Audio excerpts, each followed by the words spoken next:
Hey, ladies and gentlemen, welcome. You're listening to All Burgundy and Gold, everything powered by the Urban Sports Scene and Fox Sports Radio 96.9 FM and 1340 AM. I'm Glen. I'm joined by Mo and Wole. Mo and George tonight, man. What's up? Wole is out. Hey, what's going on, fellas? Hey, you know what it is. We have a treat today. Every time Donna steps in the building, we are good to go. We about to learn something that we haven't heard on the news, all of that, because we have an insider, y'all. Yes, we do. As Mo mentioned, man, we also have Tony McGee, Pro Football Plus Commanders reporter Donna Hopkins on with us tonight. Donna has been at Commanders minicamp, and she can let us know all about what's going on at minicamp, the vibe, and everything else. But before we get to Donna, let's get these particulars out the way. Make sure you subscribe to our podcast on Spotify, iHeartRadio, Apple Podcasts, and other podcast platforms. Just search All Burgundy and Gold, everything. Also, tweet us at ABG_everything and hit us up on IG and TikTok at ABG_everything. Make sure you subscribe to our All Burgundy and Gold Everything YouTube channel as well. And if you're feeling generous, hit us up with a super chat on YouTube, and we definitely will prioritize your comments. We are also streaming live on the Urban Sports Scene's X account. It's time for the pregame. Here's what we have on tap. Donna will tell us the vibe with Terry McLaurin. Missing mandatory minicamp. We will also talk about everything else that's going on in minicamp as well. So let's hop into it. Let's do it. We're going to do it. Here we go. Commanders receiver Terry McLaurin did not attend the team's mandatory minicamp. It looks like McLaurin is holding out for a contract extension. What's the vibe at camp with McLaurin holding out? And Donna, what's going on with you?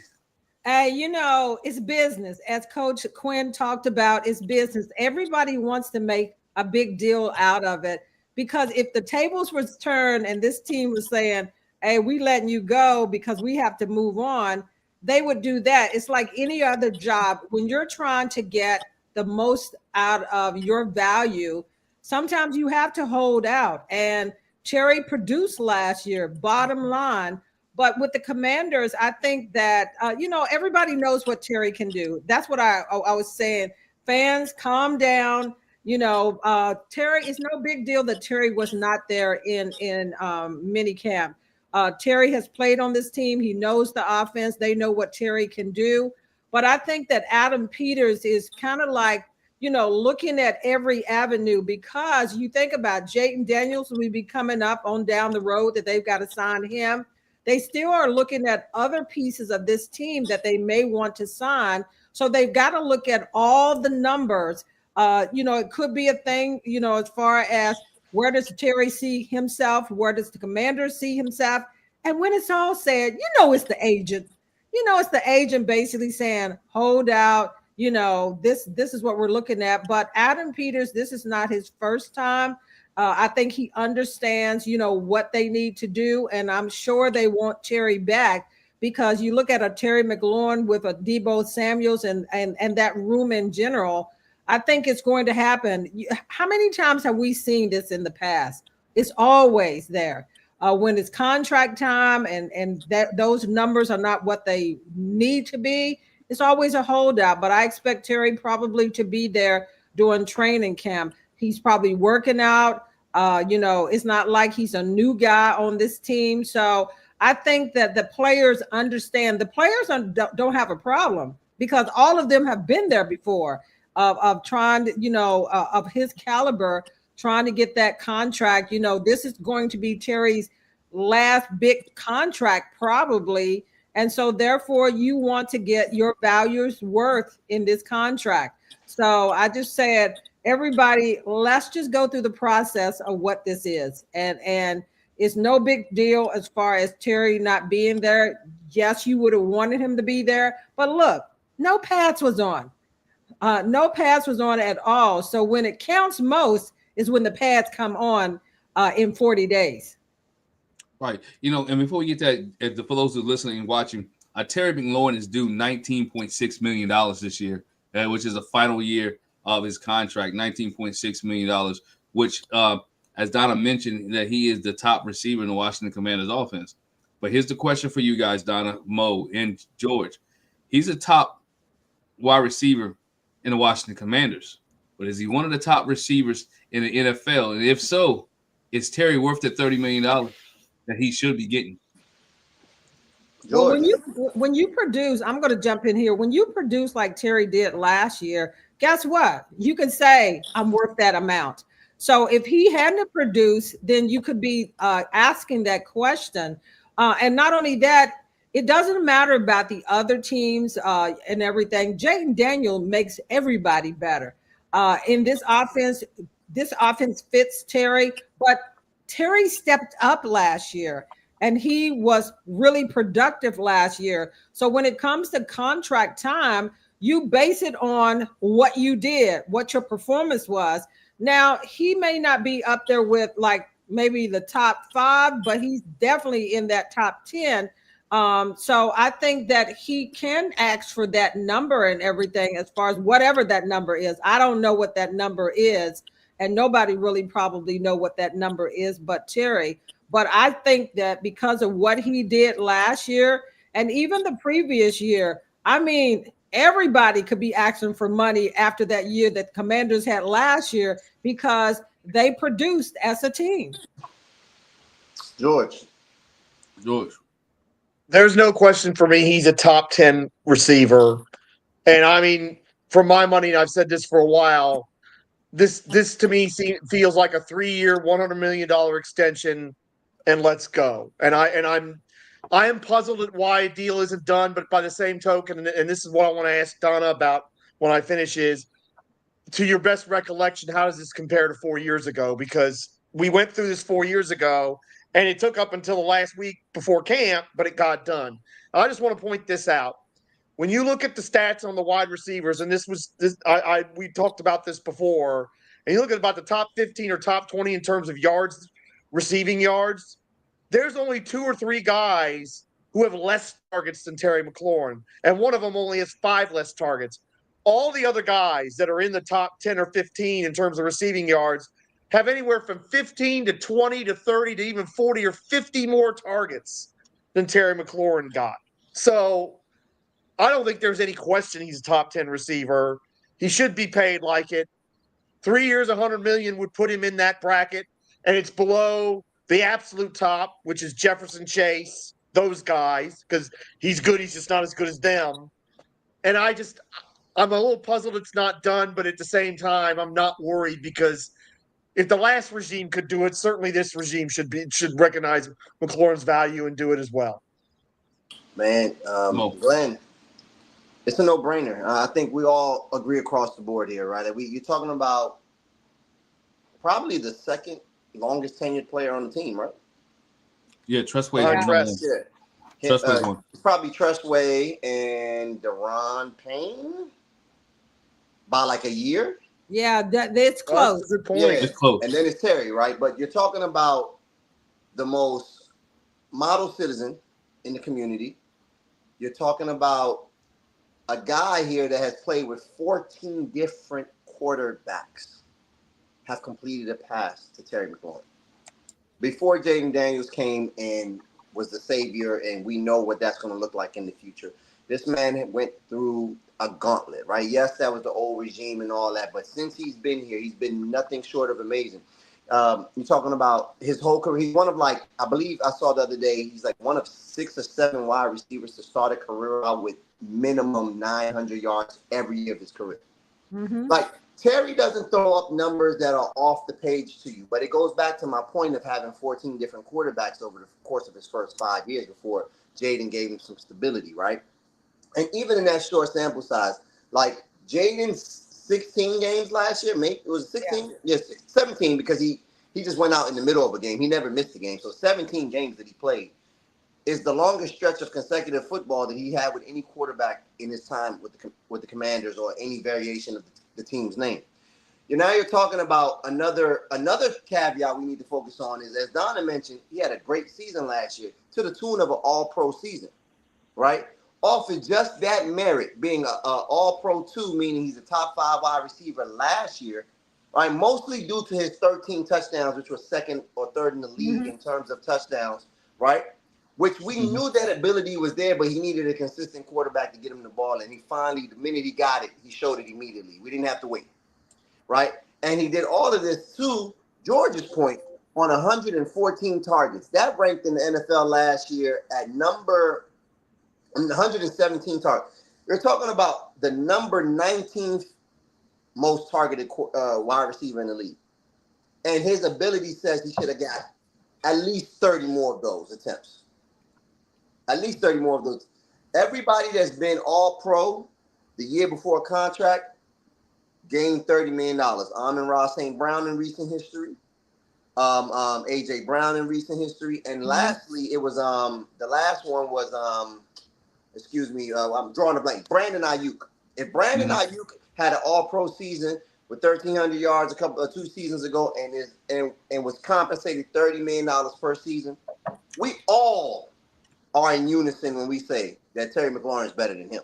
And look how long it took them to sign him also. Yep. So that's the reason why I say pump the brakes. And this is the thing that when you look at Terry, consistency, even with bad quarterbacks, he was consistent. And that's what you look at, when you're talking about contract negotiating, the money that he's probably asking for is that he's been consistent with bad quarterbacks. And then when you get a good quarterback, it elevated his game. And not only that, Terry's game improved across the board because he became a better route runner as far as just different pieces that, the catch, the run after the catch. Oh my goodness. He worked on all of those things to make him better last year. So when you look at how he improved as a wide receiver, and then you look at the receivers that the Commanders had last year,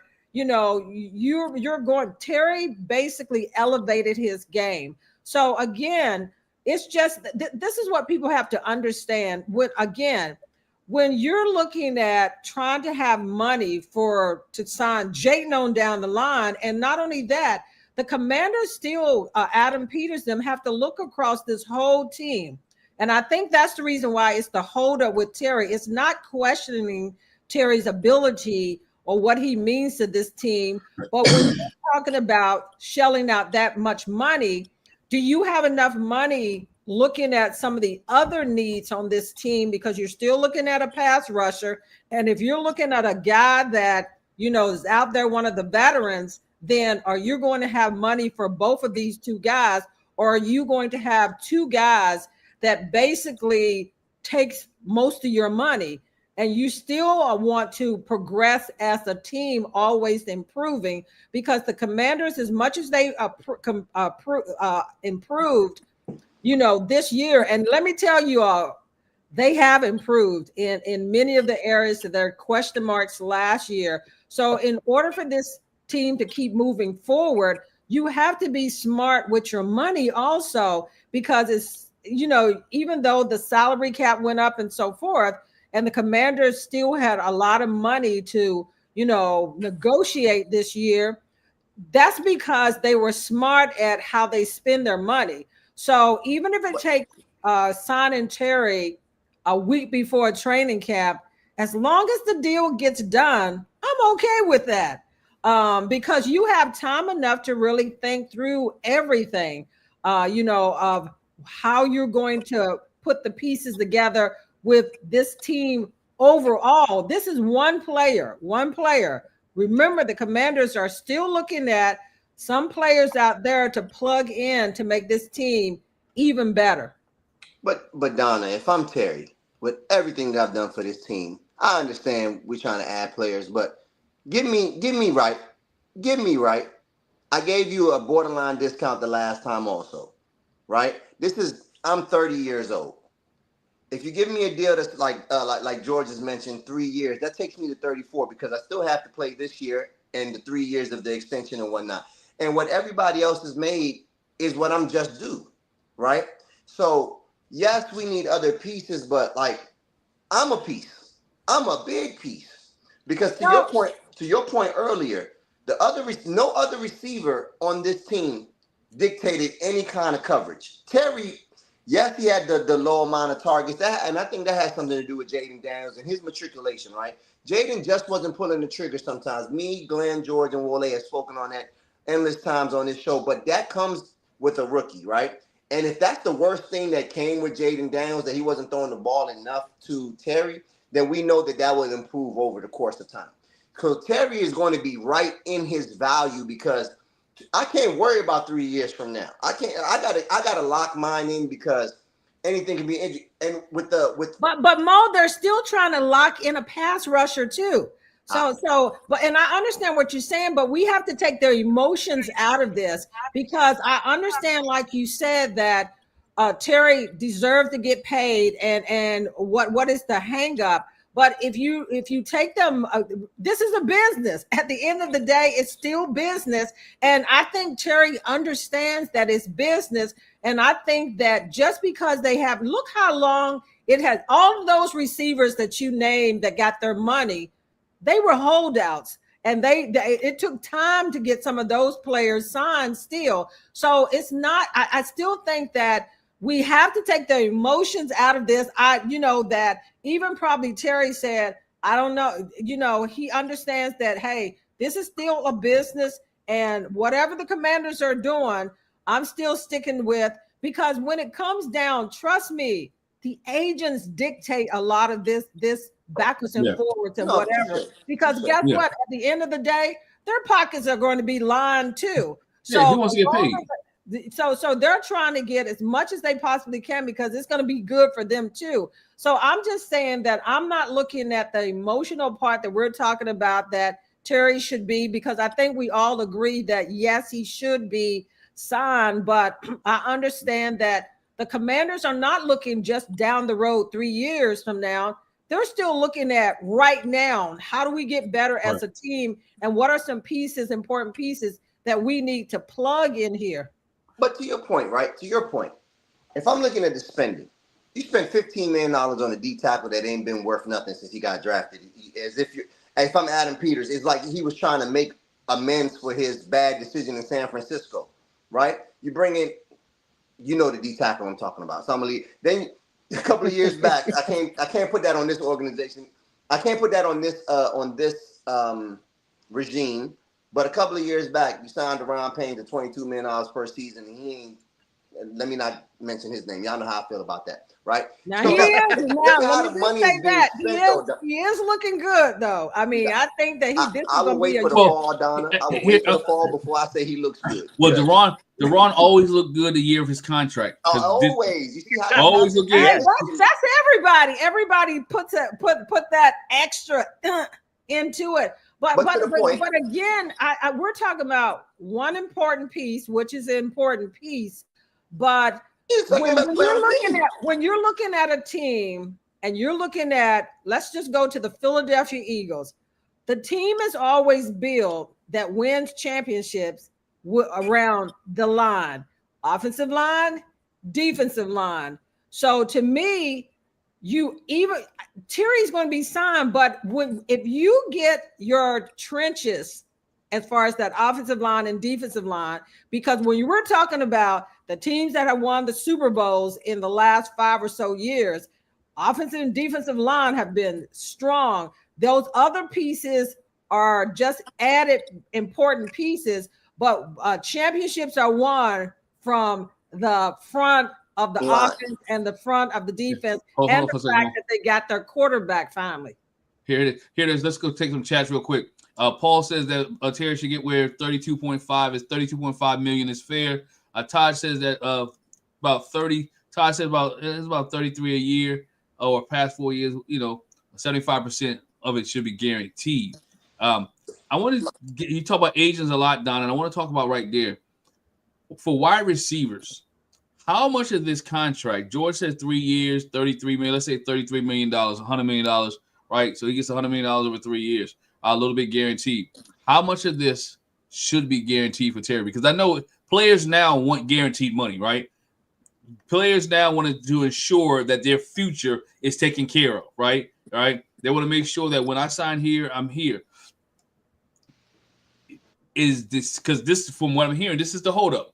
The holdup is about the guaranteed money, as it should right? be. In the years, we seen it with Kirk Cousins years ago, right? Come on now. But we've seen it with a lot of players. It's about the guaranteed money. So, how much should you guarantee? Y'all mentioned earlier a 30-year-old receiver. how much money should he be guaranteed? But you know why they want that guaranteed money is because NFL teams basically load the back end that they never see. So they want their money up front because you know, the general managers and everything, you know, so that they don't have to pay a lot of that contract out, is that it's always loaded on the back end that they never really get there, being that, you know, when you're 30 or so years old and older, is that you may never see that. So everybody wants that guaranteed money up front so that, you know, 30, 50, 75 million or whatever it may be, they want a chunk of that up front to be guaranteed that, okay, at least I'm going to get my money. Because when you think about this again, the reason why Terry's looking at this as being the most important contract that he will sign is it's probably his last big contract, you know, being that he's 30 years old. And that, when we're not saying that 30 years old is old and everything, because he can still produce, even probably wide receivers can produce a long time. Because look at the wide receivers, the great wide receivers, they played up until 35, 36, 37, but their contract becomes less during that time too. So Terry knows that, hey, this is going to be the biggest contract left in my career. So that's the reason why I want that front end, you know, and what's fair, you know, it's just that I don't know what's fair. I mean, you know, that it is, you know, most quarterbacks, most wide receivers, they're getting, you know, the heavy chunk of change in up front, guaranteed money, than some of the linemen and all those. So you know, I don't know what's fair and whatever. I mean, Terry has to say what's fair for him, you know, as a holdup. So we know that. We wonder why Terry is not in camp or why they have not signed him, because that is a big holdup as far as what that number has to be or should be in Terry's book and in Commander's book also. Right. So real quick, Mo, Jamar Chase, right? Looking at Jamar Chase guaranteed money. Jamar Chase is going to guarantee is $112 million. Top one receiver. Number two receiver is Justin Jefferson. He's guaranteed $110 million. A.J. Brown is guaranteed over the course of his contract $84 million. DJ Moore, right, is guaranteed $81 million over his contract. Amon St. Ra is guaranteed $70 million over his contract. We're talking about those top 5 or 6 receivers. Put Terry in there. We have my man. Paul says Paul says guaranteed $80 million. Here it is. Terry McLaurin, he should get guaranteed money. And I don't care about his age. We know it's not about a fandom. But you also got to look at the business aspect of this. If you give Terry guaranteed money up front, you can work some things out, because Larry Tunsil has to get paid too. Depends on how he reacts this year, right? He has to get paid as well. Deron Payne's contract is coming up, as we mentioned. We know they just signed Jerry. They just extended Jeremy Reeves to the 26th for 1 year to his season, right? So then you got guys coming up too. Then you don't want to spend so much money, because we know in about 4 years, if you do the option, you got Jaden Daniels that you got to pay as well. So this is what they negotiate. You got to play Adam Peterson seems like he's not playing. He seems like he's not playing the short game. He's playing the long game. He's looking for the future. So, go ahead, Mo. Donna has said a couple of things, right? Donna has said that a lot of people don't mind if this goes to camp, but at what cost? The guys that have gone all the way to camp as of late have either gotten hurt or gotten off the slow starts. It throws off the rhythm. This team needs to keep continuous upward trajectory. This is the expectation now. 12 and 5, and then the NFC Championship. Nobody wants this to come back down, right? So it cannot. I do not think that it can go to camp, right? You have a guy that is giving you everything. Give him what he needs so he can be in camp and continue to build his camaraderie with his quarterback. You don't want that timing to be off. You don't want any soft tissue type injuries, because guys are training by themselves and they come back and they have to ramp it up in a short period of time. So for that aspect, I feel like this needs to get done sooner rather than later. This needs to be a before training camp situation for that purpose. We do not need anything to happen to Terry, right? You need Terry to come in, be ready to go, do everything as he's always done. Because if not, then what does it become? Does it become one of those situations where it's like a hold in?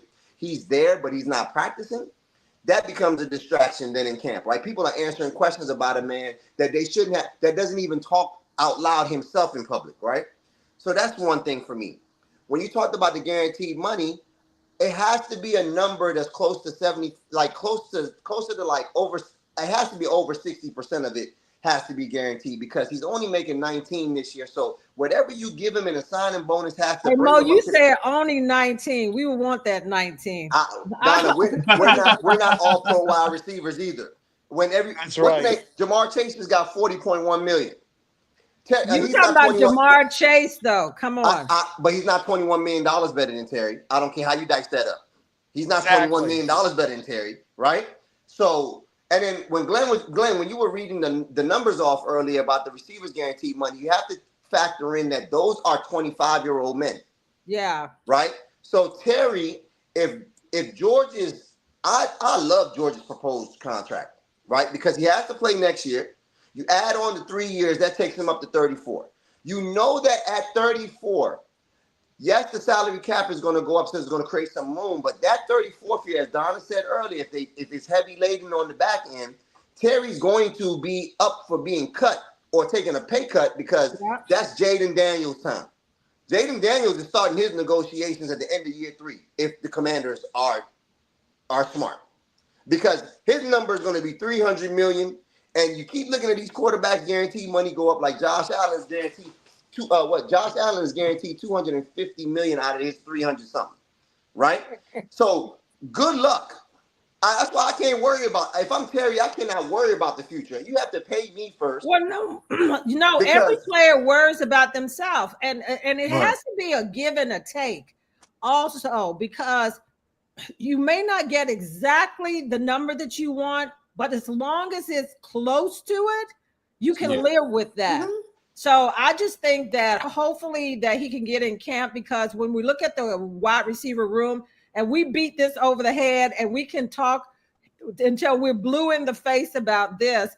But at the end of the day, it's between, the Commanders or what they're willing to dish out and what Terry feels that it's fair with him and everything. And sometimes I think that players need to speak up a little bit more with their agents because sometimes the agents are in too much control of things. And I know that they're trying to get the most for their client and everything, but it becomes a thing where look up in Baltimore with the quarterback situation up there, Lamar Jackson. Remember that drug on for a minute and everything, and he became his own agent. And he still got the money that he deserved, and they were fair with him all the way around. So sometimes I think that players need to speak up also with their agents because it's the agents sometimes that's slowing it down the process also.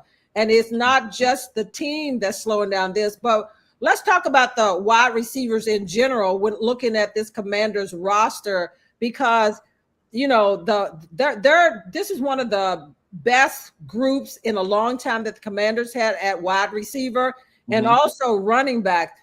Talking to Austin Eckler out there this week, they've got 8 running backs in the room this year, and they're pretty good too because talking to Anthony Lynn, he said that it's going to be tough competition at running back position because Brian Robinson, Eckler talked a little bit about, the concussions that he suffered.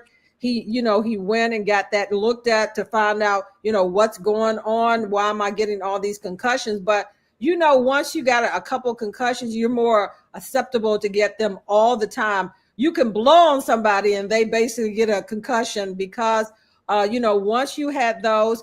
But a guy that's really standing out that even Coach Lynn talked about is Demetric Fulton. He said that he's had the best camp of any running back.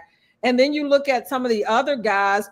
When you look at the competition there, it's going to be fun watching the running backs in training camp because Brian Robinson talked this past week. He knows how important this year is for him. And they like what they see with Brian Robinson because they said that if he can stay healthy, he's really a great back and everything. And Anthony Lynn talked about, looking at the running backs, he puts them in two classes, A class, B class. And the guy that we really don't talk about enough is Jeremy McNichols. Said that he plays both A and B. So you can interchange him. Last year when he had to come in for, when Brian Robinson and Eckler went out, they did not miss a beat because they could utilize him in both the A and the B areas of the running back where, Brian may fit in the A, Eckler may fit in the B. And then we haven't even talked about Chris Rodriguez because they were talking about, he's more like a Brian Robinson. Uh-huh. So you have to like what you see in the running back room. And I'm looking forward to seeing how that all pans out. And then you go back to the wide receivers.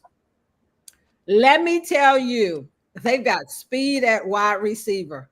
It's fun to watch them too. It's going to be competition. And, you hate with Noah Brown going down. We don't know what that injury was. And when he came past me yesterday and he screamed out, I was like, it ain't good, whatever it is. But this is a guy that was having a good camp too. Even without pads on, you could say, man, that Noah Brown is going to be that key because he's sure where the other guys are smaller wide receivers. He was your big target. And, to lose him, a guy of his caliber, and I don't know what that injury is or how long it's going to be, then you look at the wide receiver room that you say it's important for, going back to Terry, for him to be there because without a Terry McLaurin and without a Noah Brown, then you have to talk about, looking at that room. Luke McCaffrey knew that he needed to step up, and he's another guy that has looked pretty good, out there the last 3 days. And like I said, I don't get too up with what I saw out there. I'm just looking at how people are catching on to the offense and running some of their routes and everything because they don't have pads on. But to me, that's where they upgraded themselves as far as the running back room, getting more depth there. And the wide receiver room, they got more depth there. Offensive line, they've got more depth. And we got to listen to Laramie Tunsil today, and he talked and raved about Josh Connolly. He said this guy is going to be really good as far as just him catching on. So the D-line, I think with what they added there, I think they're going to be better. The pass rusher still, question mark. But I think some of the guys that they added is going to make that unit. But let me tell you guys, I'm excited about the secondary too, the Commanders secondary, because look at this. Trey Amos has played well. You haven't even seen what he can do yet, but you're excited about what you're seeing from him. Picking off passes already, and Jonathan Allen playing on the outside, Mikey Sanders still back in there, and Marshawn Lattimore talked about, he's healthy. Last year, even towards the end of the year, he wasn't even 100% with that hamstring. So we haven't even, Tyler Owens is another guy, at safety that we're not even talking about. Percy Butler has played well, but I kind of like what I'm seeing out there with how they've added some depth in every area to make this team look a lot better. Yeah, but Donna, well, that's what Dan Quinn said. They wanted to add depth in every area so they can create competition. And when we create competition, that means you're pushing everybody to play. That's why you have 8 running backs. You got 9 wide receivers. You got all these safeties and corners. Remember, let's not forget the back end of the Washington defense was ranked in the top 10 last year. And so they have improved a little bit. I want to go back to some of the comments here because a lot of guys are talking, you talked about the running back room, right? And I'm gonna go with Paul. You didn't mention JCM, right? Jericho Merritt, right? Corey Merritt. Yeah, Paul. Right? And so Merritt is one of those guys who was the 245th pick overall. We talked about this weeks on the show. So we really, George been a big Merritt fan, right? And everybody, and a lot of the guys in the chat says they think that Merritt is going to be the one of the running backs that can crack that wall of a Brian Robinson Jr., of a McNichols. McNichols, we know, who plays special teams as well. So can you give us a little bit, what have you seen from Merritt Trust me, I apologize for not calling him out because he was on my top list also. So he's the guy that, gosh, when you see him run that ball, it's something special. And not only that, Coach Lynn said that the importance of the running back room is being able to catch the ball out of the backfield. And Merritt, I mean, he's explosive, a true running back, in all aspects. So, again, I'm looking forward to seeing them on with pads against the defense, the offensive line, defensive line. And I think that the running back room is going to be better as far as what we see from them because the offensive line is better. So, I don't think that, that they really showed a lot last year because I asked Anthony Lynn, hey, did you feel that they ran the ball enough? He said, if I was greedy, I would say no, but sometimes, when they had run plays, it ended up being a passing play. It just worked out that way. So Merritt has really played well, and he's going to get a lot of touches. So it's going to be like you're going to have interchanging running backs in there. It's going to be, Brian Robinson, Eckler, Fulton, Merritt. Some of the other guys may be on the practice squad. But those are the four backs and McNichols adding him in there. So when you look at, okay, that you're probably going to keep four backs, maybe five. And I talked about this today out there. I said, I see them keeping five because most of the time running backs either are going to be return guys or they're going to be playing special teams some way. So if you got Brian Robinson, if you got Eckler, if you got Fulton, if you got Merritt and McNichols, that's your five backs. So who would you cut out of those five? Where are you counting Debo at? Are you counting Debo as a receiver or a running back? No, I'm looking at running back because they're true running backs. So if I'm looking at those five guys out of that 8 room, then I think that they keep 5 guys because those 5 guys I mentioned, they're interchangeable. Coach Lynn talked about the different pieces of what each guy do different than the other guy. And so it's going to be a tough competition. But no, Merritt, let me just tell you, he is showing why they drafted him because he can catch the ball, but it's just his speed and explosiveness. And then he just hits the holes too. So yeah, I like that whole room, and he's at the top of the list too. Go ahead, George. And Wole would be scolding me and Paul about talking about Merritt like we do, but the point that we're making, or at least the point that I'm trying to make, is there's no reason to sit here and say Merritt can't eventually win this job this year because there's no running back you look at that room and say, oh, they have to start. Oh, they've proven so much. None of these guys produced at the end of the year.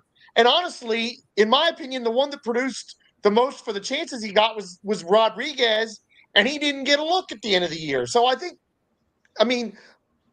like Merritt because I like what we saw on tape and the fact that, character guy and all this other stuff, and the fact that he's just a point of difference because we don't have that kind of speed in this, or we didn't have that kind of speed in this room last year. Never mind the fact that basically the quarterback had to run the football for us to have a running game the last month of the season. So, yes, I'm glad to hear what you're saying about Merritt, and I'm excited for him. And like Paul, I think he can win this starting job, and he might even be able to win it in training camp if he gets the chance. But let's not act like this is some stacked running back room he's running into. It's gotten better. You heard him, Mo. It wasn't good enough at the end of last year. Mo, you heard it, Mo. Drinking that Kool-Aid. Mo, you heard it, Mo. He said win the job, Mo. He's from 245th pick to winning the job, Mo. George, start. Yes, if he's the best running back in training camp, let me just then he should be starting.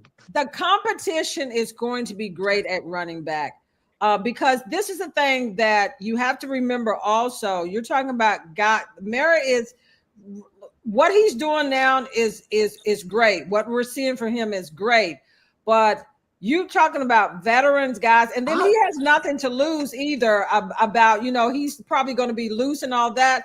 But it's a different thing when you are putting on the pads and you're going up against that defense. How do you perform there? Now, it's wide open. This is what their coaches are saying. that's what I like about the coaches. Competition. They said there's only one guy that has a sure position on this team. Everybody else is competition. And look how last year people beat other people out that we thought, oh man, they're going to be a starter. But I just think that they have so much talent this year at the running back position that you better bring your A game all training camp, because if by chance Merritt ends up like I've told you, Anthony Lynn said it wasn't the other backs that was having to stand out. It was Demetric Fulton. That's the guy that has been having the best camp of these 3 days, OTAs, he said, of anybody. And Coach Lynn said that these other guys, and he's not taken away from Eckler or Brian Robinson, but he said that he's excited about these other guys in the running back room. And he called out multiple names and everything of what he's seeing from those guys. But Anthony Lynn did say that Merritt was like deer in headlights because it was like so much thrown at him. So I'm not for sure. I'm like Mo that you can like seal him for a starting job, because I watched him out at practice, even though, you know, I watched his running when he got their 707s.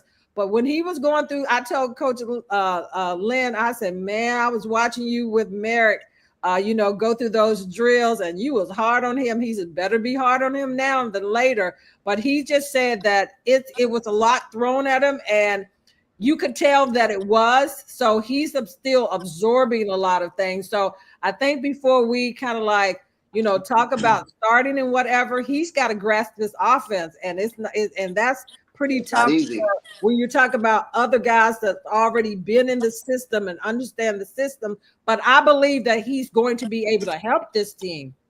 Another caveat, though, is Brian Robinson is in the last year of his contract, his rookie deal, and he knows. There's some proving to do there, right? As we know, he even said that. He even said that. Eckler's in the last year of his deal. Yeah, McNichols got a bump. Then he got an extension this offseason. I think they signed him. There's money tied to three of them, George. That automatically makes the other two, unless somebody is leaps and bounds better than the rest of them, that automatically makes them practice squad. Yeah, or somebody get injured. Like it's going to take. How much money is tied to these guys, though? Really, Rodriguez has been hanging around. That's to your point. When Rodriguez gets his fair share of opportunities, it looks good when he carries the ball. And he still hasn't cracked the official roster for the duration of the whole year. Yeah. I think that there's talent there, and I think that we as a show are enamored by the talent of the running backs, especially from a real one like Coach Lynn speaking on them. But the kid from the kid that you were mentioning, I forget what's his name, his last name, the one from the rookie, not Fulton, but who's that? Merritt. He's the one from New Mexico, right? Yeah, he went to Alabama State, New Mexico. There's a reason why he's a deer in headlights. It's because that's a lower level of football. Yes, he has individual talent, but now you have to come play with the big boys, right? And like Donna said, we haven't seen him with pads yet. It gets real congested in there come training camp. So he's going to have some proving to do. But starting is tough, George. Whew. Tough. Look, I get why you're saying this. The reason I say that is we all saw what happened at the end of last year, and we all saw how these running backs did not help. They were not producing. And it was Jaden Daniels having to do his job and their job to help us win. Now, look, I mean, and I understand what you're saying about there's money tied to these guys. They have more experience. But what I'm also saying is none of these guys should feel safe for their jobs especially after what happened in December and January of last year. But George, you got to remember also, let's not put it all on the running backs. Let's talk about the offensive line. Thank you, Donna. The blocking was not there also. That's true. That is also true. Some of that goes back to offensive line, better blocking, run blocking, pass blocking, and all of those things. And the time that the plays were called, we have to put all of those equations in there. Is that some of that was on the offensive line, not just on the running back, but the great thing about this is to have the problem that the Commanders have is have a solid running back room that has multiple guys with multiple talents that can really help this team. And I think that it's an upside because the offensive line is going to be so much better this year. So I looked at that running game being much better this year also. As far as Jaden Daniels won't have to run as much.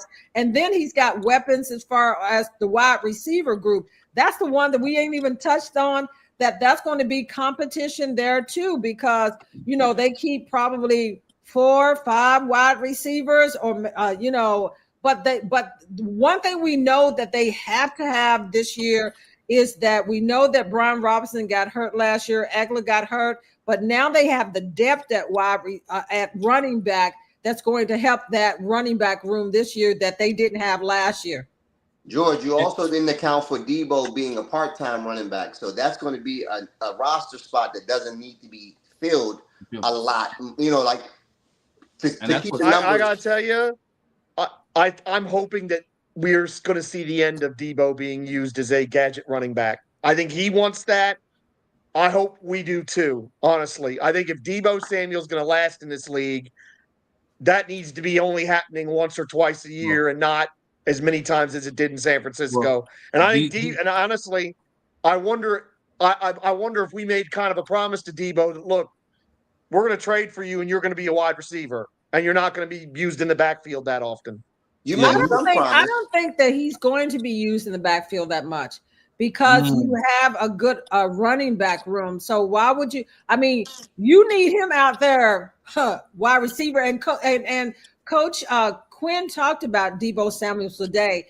He said that looking at Debo Samuels, knowing him in the room, you just don't, the talent there, but you just didn't realize how fast he is. That he said that he's hard to tackle, which is a good thing, but that he said that he really has speed. And watching him out there, I was like, man, that's a good added piece for this wide receiver room, with the big target of him, because now, you get Terry, you got to worry about both guys, pick your poison and everything. And then, Lane, we ain't even talked about Jalen Lane, because this is another speed guy that they're going to use in the slot and everything. And like I said, Luke McCaffrey. So when you look at the difference, the speed that you have at wide receivers, this is something that the Commanders haven't had for a long time at wide out.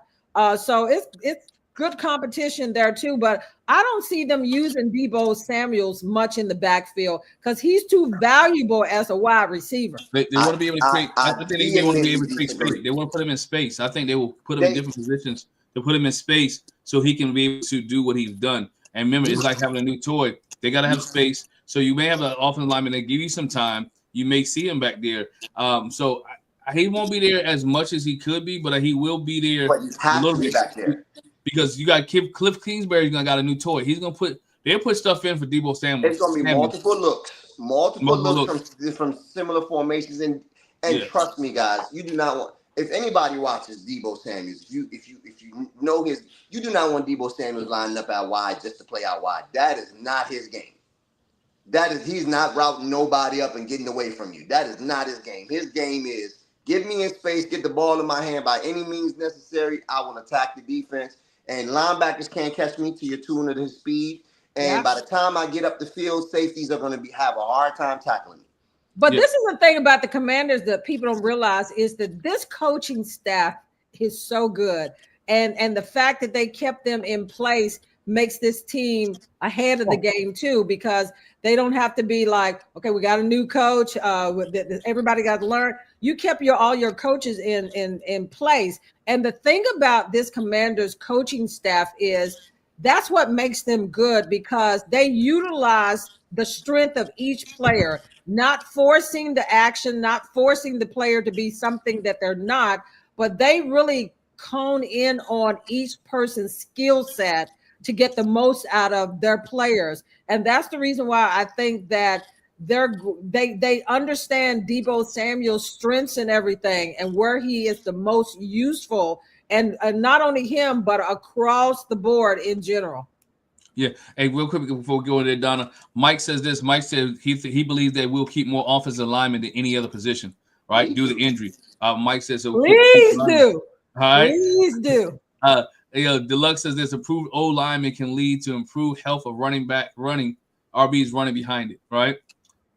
So what's there? And then Paul has a question for us. Paul's question is this for everyone: Will we bring in an outside receiver? If our extended time? I think that has to do with Terry. If Terry's out for an extended time, is he saying? Or Noah Brown. That's the thing that makes it interesting right now is because Terry's not there yet, and then you lose Noah Brown.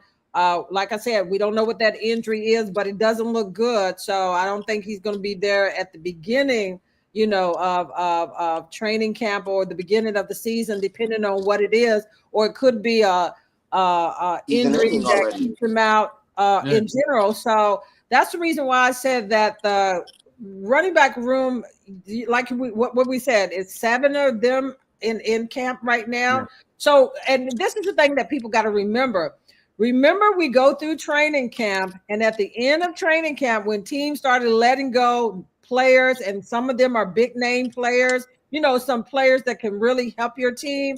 The Commanders are constantly going to be this roster they have right now is not going to be the final roster. So it's going to be interchanging pieces, as we get through training camp. And they've been pretty good in bringing different players, up. But I'm agreeing 100% with that person is you got to keep offensive linemen and defensive linemen is going to feel, that's going to be key players because they understand the depth part of this team. And we know how hard it is to find defensive linemen and offensive linemen. So, of course, they're going to keep quite a few of those offensive linemen. And that's the reason why I said it's going to get tricky with that running back room as far as the safeties, cornerbacks. I mean, it's going to be hard, cut down day, but everything is predicated on how you play in training camp. Because remember, Dotson, I was telling people that during training camp the other year when they decided to, get rid of him, is that he did not have a good training camp and somebody else beat him out. So that's what we're going to see in that running back room, wide receiver room, and some of those other key position areas is that how you play in training camp. It's about competition that you make this team. So you better bring your AA plus game into training camp because that's what they're looking at. It's not about what you did last year.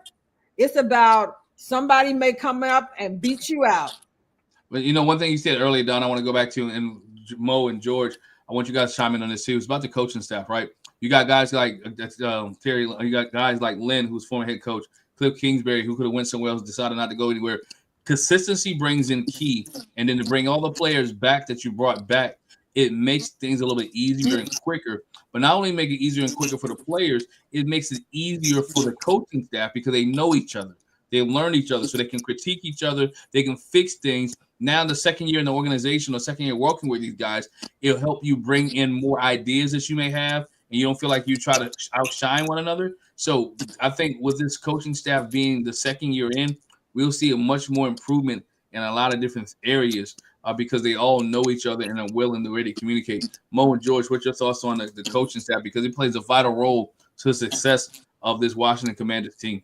And could I throw this in before they answer? Coach Quinn basically put the pressure on them to elevate themselves this year also. So it's not just the players coming in, elevating themselves, but he challenged the coaching staff also to be better at what they do too. George. Look, the biggest reason I think you're not going to see a sophomore slump for Jaden Daniels, which has been mooted in a few places, and maybe that sort of second year pullback you see when a lot of teams jump up the first year and then they kind of come back to the field a little bit because they do lose coaches. Washington didn't have that. And I think because of that, they're going to at least be as good as they were last year, and they're going to be a threat to the Eagles as a result. And I think, and it's just critical that we were able to keep just about everybody. So from that perspective, I mean, the heat is on like Joe Witt, because that's the part of the team that really struggled last year. And I think we're all going to be looking at him and looking at this defense throughout the year and trying to see signs of the kind of improvement that will make a difference. Because let's face it, the last memory we have is 55 points for the other team in a championship game, and it's going to take a while to wash the taste out of our mouths of that one. George, to that last cap point that you make, that's why I don't understand why you guys keep mentioning the Eagles. Leave those people alone. Leave them alone. Focus on home. Just take care of home. And if you meet again, you meet again. Leave those people up 95 alone. But Mo, measure yourself by the team that won in your division, that won that Super Bowl. So when you look at the Philadelphia Eagles, you say, man, you know what? Their defensive front, they got better. Their defensive front got better. Their offensive front is better. Other pieces that they got the solid running game. So for the Commanders to say, what do we need to do to get better so that we're right on the heels of the Philadelphia Eagles, that it's not going to be those 50 points, like George said, that got the bad taste in our mouths still.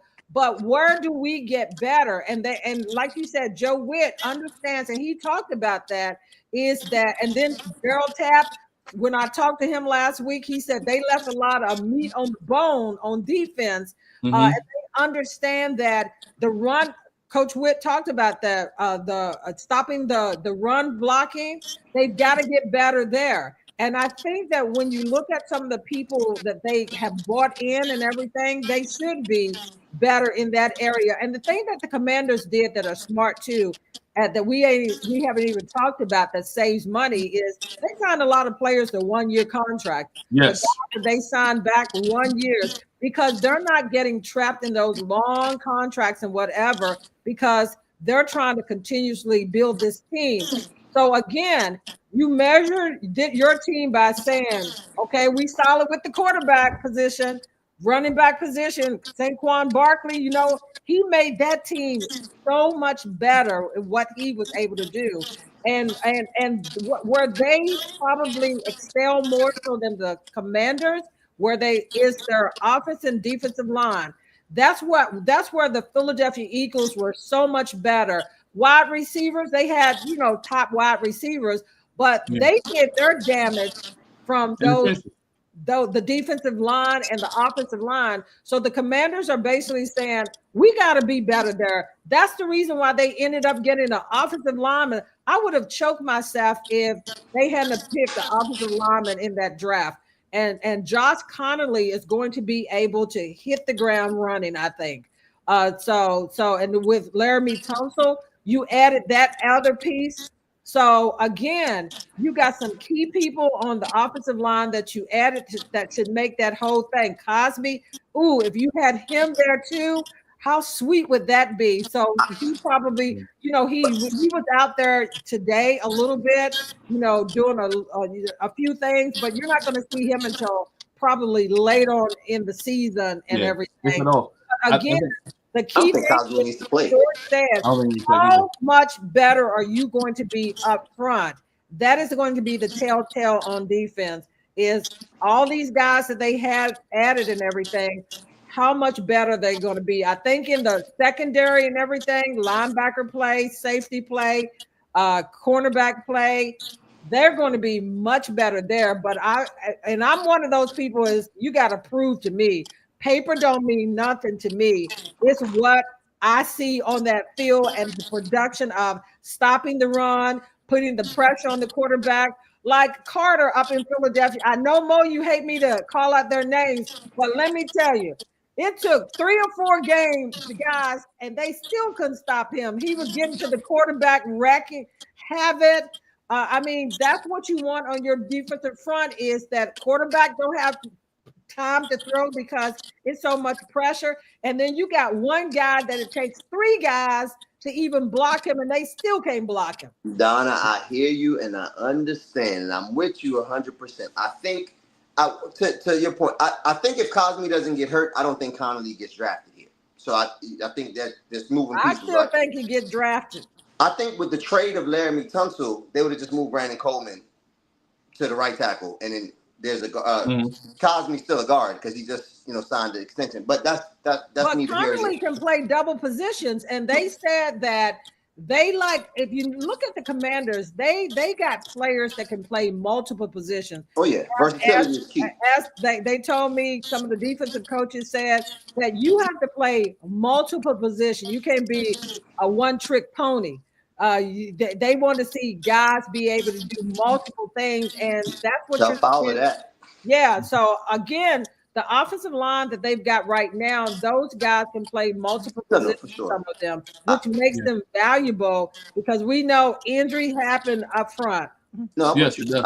I completely agree. I just think that I don't think offense is the problem for this team. No, But it's not. that's where the most significant players were. As I look at this defense, which gave up almost, did they give up all the 55 points, or was it like a defensive touchdown in there? So It was special teams. But the case being, right? Please don't take me back to that game. I don't see where this defense. I don't see where this defense improved drastically. To be honest, maybe because I'm not a fan of the team, but I'm just trying to look at it objectively. Trey Amos is the biggest addition, right? And I think that. Well, they was already ranked. Will Harris. Okay, let's talk about some guys Will today. Harris is okay, Donna. But the thing about it is, in the right situation, we're talking about Jonathan Jones. You added him at the cornerback room. You've got a good cornerback room finally. If they all stay healthy, I mean, the cornerback was a problem, Donna. But the cornerback wasn't a problem. The problem was the defensive line. It was up front. Thank you. It's up front. It was up front was the problem. Okay, but I don't think running game. I mean, they can't stop anybody running.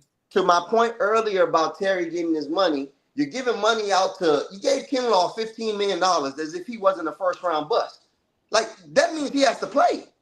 And you know, sometimes players fit better in different systems with different coaches. They bring out the best. Look how many times because the Commanders have lost players and they went somewhere else and they were superstars.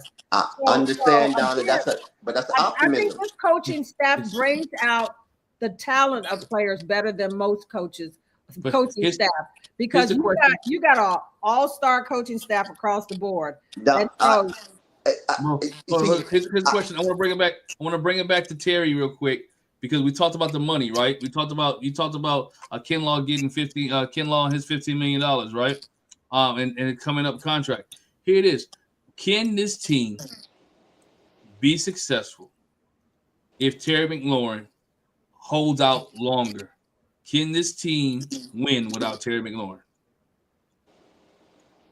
I think he's an important piece, because I think that they've got talent that they still could win. But I think that you're making it harder on yourself by not having him in there. You guys are fans, and it sounds like we said because, and the reason I asked this question. I say that you're making it harder by not having Terry in there. For sure.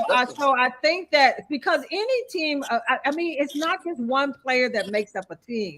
One thing about the NFL is multiple, players and everything. So you can't just look at one player. You got to look at the whole thing. So does Terry make them better? Why, yes. I mean, he's an important piece.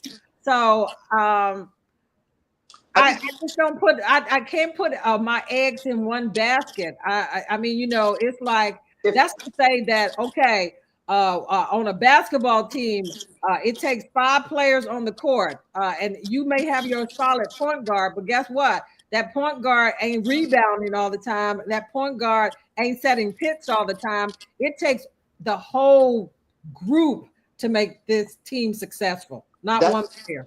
I'm not saying that Terry is going to. What Terry brings is, right, Terry allows everybody to be in their rightful place. Right. Terry allows everybody to be in their right. Nobody expected the year from Ertz last year because Terry's taking the coverage with him. And Ertz is finding those soft pockets, right? Then you got Deebo Samuel. Deebo Samuel is not a number 1 wide receiver. San Francisco figured that out a long time ago. And that's why they started moving him around.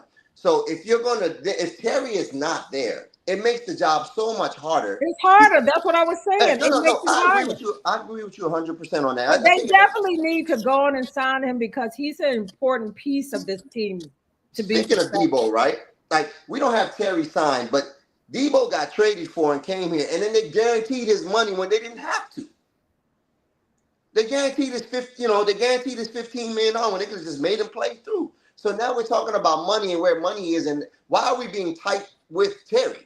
That's like almost negligence. Terry should have known. But again, we don't know the ins and outs because it could be both, a little bit of both. Because Terry could say, "I want this amount, and I'm sticking by it because this is where I think I fall." And the Commanders, we know this happens. NFL team basically say, "This is where we feel that you fall." Being fair, especially at 30 years old. And then the player saying, "Well, this is where I feel like I fall also." So of course we're going to hype up ourselves because we think that, hey, I did this last year. I've been consistent with bad quarterbacks until this year. Bad quarterback. Say that again. So again, it plays all these hands in. It's just like everybody has to be able to give a little bit because you're not going to get probably 100% of what you want. As long as it's fair with some of the numbers that we called out early. He better make more money than Amon-Ra St. Brown. That's a slot merchant over there. Well, and I think the thing we're also missing here is it's the optics of this because optics matter in the DMV. It's a political town. We always view things through those lenses. And if you're building a culture, Terry McLaurin is integral to that. He's integral to the winning culture because he could have, anytime the last 4 or 5 years, he could have said, "I've had enough of this. I want to be traded." And not only would nobody have blamed him, teams would have been lining up to get their hands on him because they know what a winning type player he is. And if we're really going to nickel and dime this guy, what message are you sending to the rest of that locker room with somebody that is integral to a winning culture and to building the winning culture that you want? That's where if this thing really gets to training camp, that'll be the first time I'm looking at this regime going, "What are y'all doing?" Because you got to recognize how this guy has stuck it out through some bad teams, terrible coaches, and situations that any other player playing his position would have said, "I'm out of here." Yeah. Can I say but again, I think that we're getting too emotional because, like you said, this is a political town. But the thing about it is we don't know what either side is saying. We're just assuming things. So that's the reason why I say let's be fair with not understanding what's going on behind closed doors. Because one thing about this regime that I know is they keep things tight to the vest. They did that during training camp. I mean, they did that during the draft about who they're going to pick. So we don't know what's going on each side, whether, as far as in Terry's camp, in the Commanders' camp. We just know that the deal has not been done yet, but that doesn't mean that it's not going to be done. And it could be closer than what we think. It's just a few holdups that's keeping this from moving forward. So I believe that Terry understands that they really want him. But at the end of the day, it is a business deal. Coach Quinn talks about that. You don't like it to be that way, but it does. You have to separate. See, what we don't understand is let's separate the football part of it from the business end of it because they're two different things when you look at it at the end of the day. I think that Terry should be signed back. I think that he's an important piece of this. But we have to just let it go through the process. And it doesn't mean that they don't want him. I think that we no. too far in here. No. That's never the case. That's not what we're talking. We're not even nobody. No, I'm just saying that. But sometimes as fans, as people reporting and all that, we basically just kind of like, throwing our thoughts out there, but we don't have all the ends of what's going on inside the room. That is true. I want to answer to T Black in the comments. T, I'm not saying that Terry's agents don't have something to do with this. What I'm saying is the Commanders should have expected this. The minute that Terry was on the last year of his deal, you didn't extend him last year prior to the big season that he had. And then he turned around and went all pro. Everybody that's gone all pro in a contract year or close to a contract year in the last 5 years has gotten paid. If you look at the market, he is within reason of the market. Terry is a $30 million wide receiver, whether he's 30 years old or not, because of what he puts on the field. That's the only thing that I'm getting at with this regime. I'm not saying that they don't want him. I'm not saying that Terry's agents aren't playing hardball. What I'm saying is this regime should have expected that because they know that this is his last contract that is going to be significant. And because well, no, I think they did expect that. I think just because they didn't get this done or whatever, this wasn't something that was back on the back burner or put on the shelves. I think that Adam Peters already was working this deal, understanding that Terry was going to be, negotiating his contract. So I don't think that they did not realize that. It's just that it hasn't got done for whatever the reason may be. But I'm thinking that even at the towards the end of the season, they're thinking playoffs. They're thinking possible Super Bowls. Do you think I'm worried about a sign? I think that it was on their radar, but it wasn't going to be done at that time. No, I understood, Donna. I'm not saying that it should have been done during the season. I'm saying at the point in which he got his accolades, you knew what the number was going to be close to. So but that may be the holdup because you know what the number is and you may not agree on the number. So I think that's where we're at is most of the time when this negotiation goes backwards and forward, whoever the player may be, it's normally about the number of where you think your number should be and they think that number should be. And I just think that is what it's tripping up this making this happen. That we have to get close enough that you may not get all that you want and we may not get all that we want, but we're going to meet somewhere in the middle. So let me make it simple, right? Go ahead, bro. Let me make it simple. Is he better than Brandon Ayuk across the board, everybody? Yes. Ayuk makes $30 million. Would you? Yeah. I think Amon-Ra St. Brown is younger, but he's also a slot wide receiver. So Terry McLaurin being an outside proven number one receiver, no matter the quarterback, I think he should at least make what Amon-Ra is making. If you think they're even, but I think he's better than Amon-Ra. So Amon-Ra is at $30 million and change. Next person there is A.J. Brown. Okay, let's say he's not better than A.J. Brown. Right? A.J. Brown is at $32 million. DK Metcalf just got 32 also this offseason, right? So if Terry's not a $32 million receiver because of his age, which I think is foolish, then he should at least be in between A.J. Brown and what they're asking for. Like you said, we do not know. But we do know that it has to be somewhere in the realm. In between those two, like you said. Those guys. So the Commanders, after he got all pro, after the season was over, they knew the bill was going to be north of 30. Now, how the guarantees, like you said, man, I think that's the real holdup, right? Because you can agree on the length, you can agree on the overall number, but how much do I get now because I've played for less for the last 3 years? Right.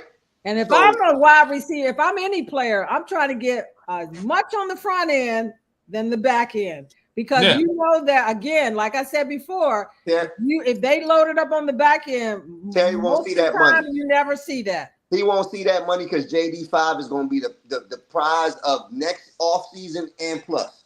If they don't get JD5 signed next offseason, then it's going to go into the fourth year. But it's definitely going to be done by then. And then, no, we're going to have the fifth year. They have the 5th year option. It's not going to get that far with JD5. Don't even waste your time.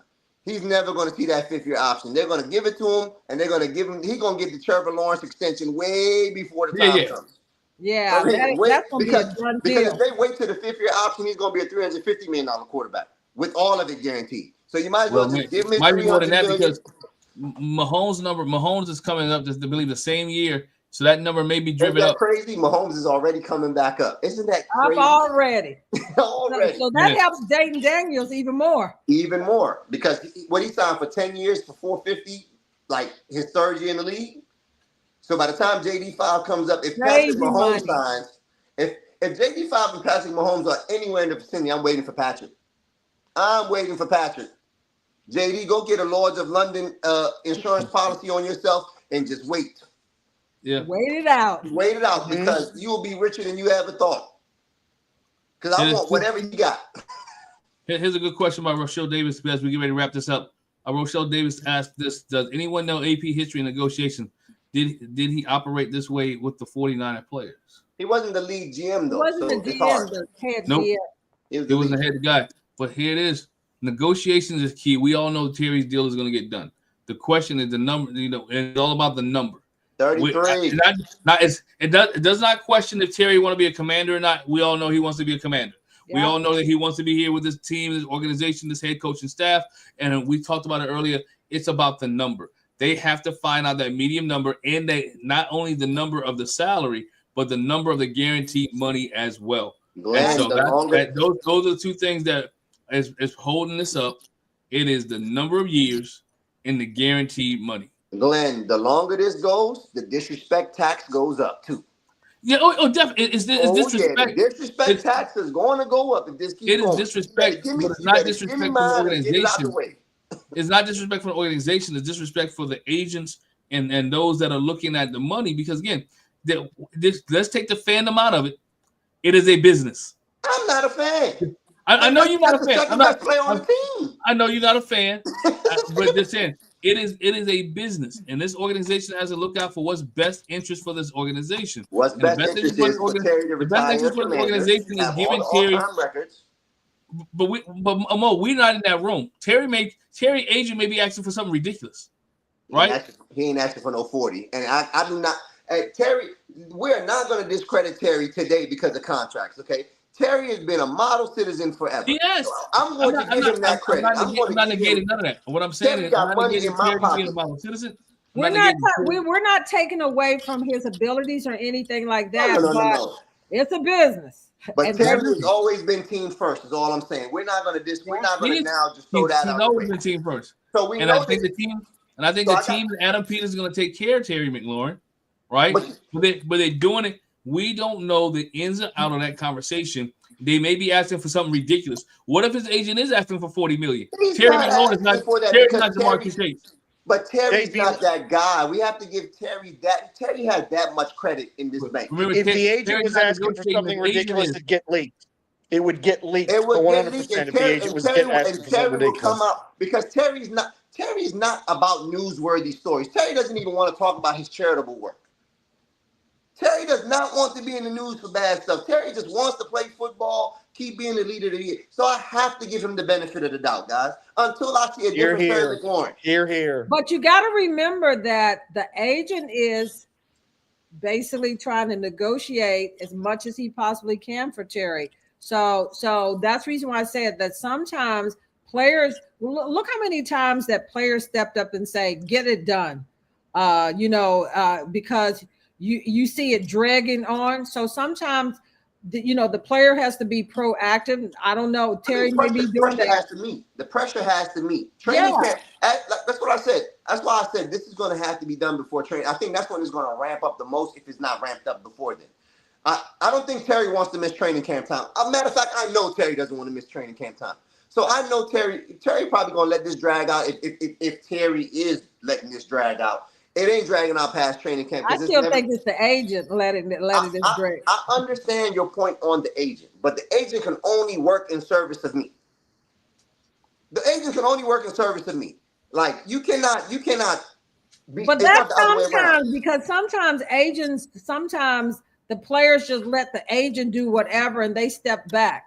I'm not saying that Terry is doing this, but again, I just think that it's got to be some compromising in there, and I don't know what's happening in the room because the deal could be done next week for all we know, and it may not be. But this is the time that basically that they want to get this done probably before training camp. Both sides do. I expect it to. I expect it to be. I expect it to be too as well. This is what Todd says. Todd says that's why I think both sides are negotiating in good faith, and we just overreact as fans.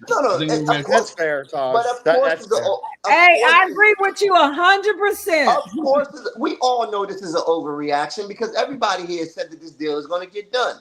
But hey Mo, you overreacted. I'm not overreacting. Not me. I didn't overreact. I'm Paul, my man. Paul, I can see the emotion all in your gesture. I'm Team Terry. Because hey, we're all Team Terry because we're all Team Terry. Sign, but I'm looking at the whole big picture. Y'all done said this man is. Hey, but we gotta get out of here. But I want to get this last point in. Paul brings up a good point. Terry ain't the franchise. JD is. So. Yeah, but you're not winning a chance. Look, if somehow this thing goes crazy and Terry's not available for whatever reason, you are not winning a championship without Terry McLaurin this year.